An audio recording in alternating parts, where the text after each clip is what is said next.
Then, punta po tayo sa speed test. Download nyo na lang po ito sa Play Store kung wala pa po kayo.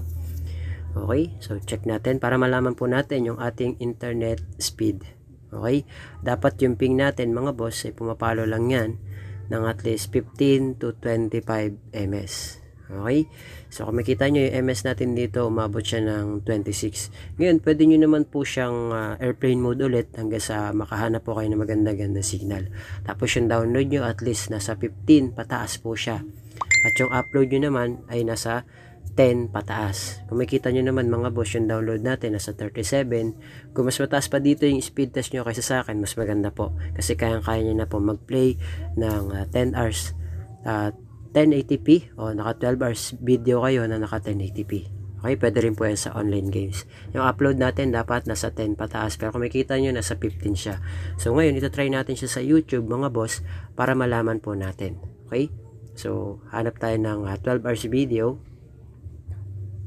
I-play po natin. Ito yung madalas kong i-play mga boss. I'm looking for the perfect holiday gift. Mag-shopping mall ka na. 100% authentic ang items dito.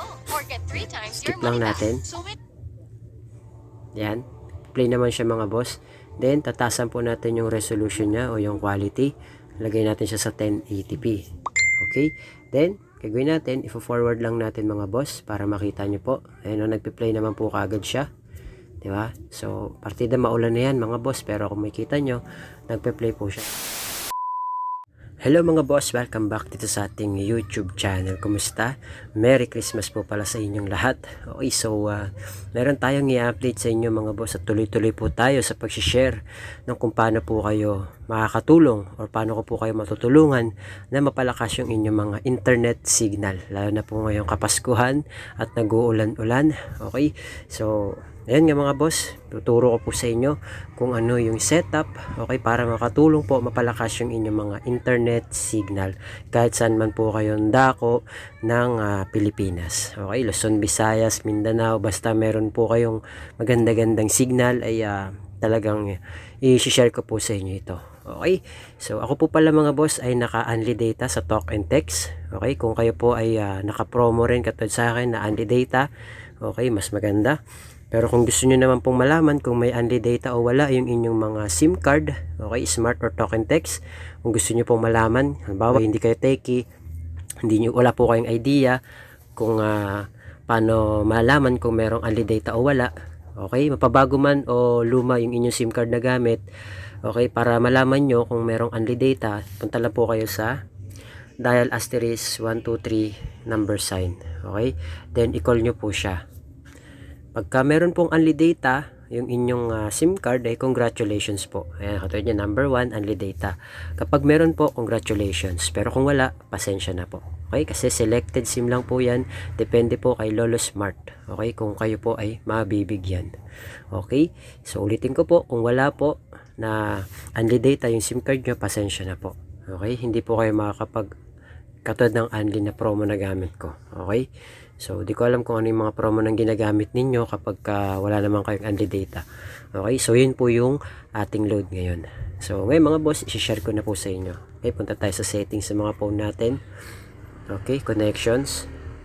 Punta po tayo sa mobile networks, access point names. Okay, sa SIM to tayo kasi ito yung andito yung promo natin ngayon.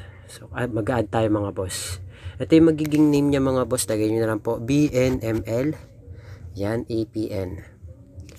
Okay, lagay nyo po yan na BNML APN. Click OK. Tapos yung kanya magiging APN mga boss, ganun din po. BNML.internet. Yan. Yan po ilalagay nyo. Click lang natin yung OK. Tapos yung magiging username natin mga boss, ito po yung lalagay nyo dyan. At BNML APN 2024. Yan po at BNML APN 2024. Click natin yung OK. Tapos yung magiging password niya mga boss, ito po. At BNML APN 2024. Okay, same lang po yan. Click natin yung OK. Tapos ito na may magiging server niya mga boss, www.google.com.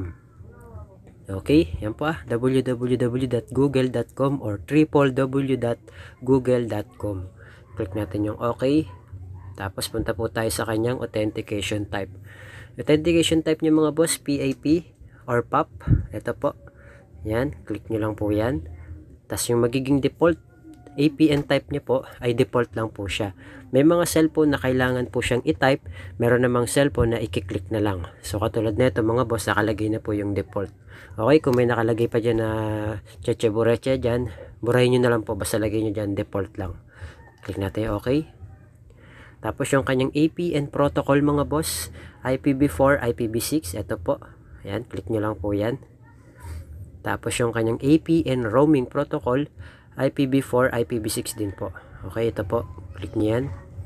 Tapos yung bearer naman mga boss, ay unspecified lang. Bakit po? Para po yun sa mga naka 2G, 3G, 4G LTE, 5G. Okay, ibig sabihin pang kalahatan na siya. Pero may optional tayo mga boss. Pwede nyo maging option to. Pwede nyo ilagay LTE lang kung naka LTE kayo. O kaya pwede rin naman dalawa. Unspecified tsaka LTE. Pwede po yan. Optional lang naman po yan. Ngayon, tayo po kasi ay naka unspecified, ibig sabihin para sa lahat. So 2G, 3G, 4G, LTE, 5G. Okay, so click natin yung okay.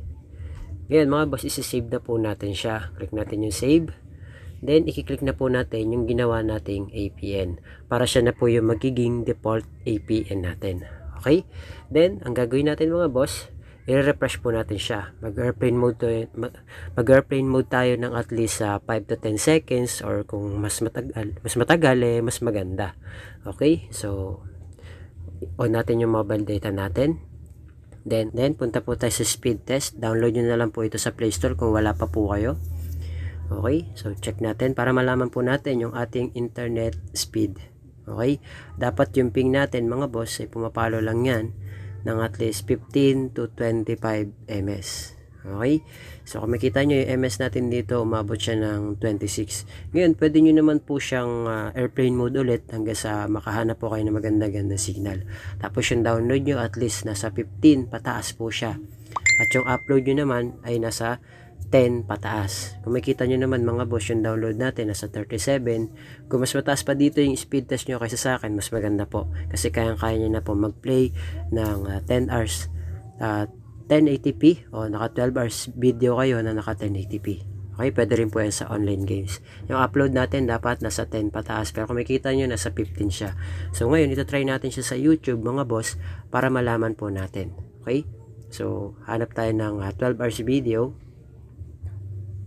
I-play po natin. Ito yung madalas kong i-play mga boss. I'm looking for the perfect holiday gift. Mag-Shopee Mall ka na. 100% authentic ang items dito. Or get 3 times Skip your lang money back. natin. So with Yan. Play naman siya mga boss. Then, tatasan po natin yung resolution niya o yung quality. Lagay natin siya sa 1080p. Okay?